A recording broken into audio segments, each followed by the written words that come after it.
ঝালকাঠি ১ আসন জামাতের প্রার্থী ফয়জুল হক ভাই ইনস্ট্যান্ট উপস্থিত থাকা অবস্থায় বড়ইয়া ইউনিয়নের ৫৫ নং আদাখোলা ভোট কেন্দ্রে তারা বিএনপির ১০০+ কর্মী ওদিকে জড়ো হয়েছিল ভোট কাটার জন্য এবং ভিতরে ভোট কাটছে এরকমের আমরা যখন শুনতে পাই, তখন ইনস্ট্যান্ট ফাইজুল হক ভাই উপস্থিত হয়।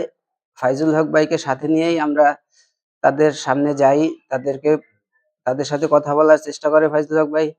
তখন ফাইজুল হক ভাইয়ের উপরেই আক্রমণ শুরু করে এবং তাকে আমরা প্রোটেক্ট করতে যাই, তখন আমাদের উপরে অতর্কিত হামলা শুরু করে।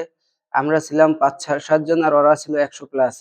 দেশীয় অস্ত্র সহ আঘাত শুরু করে।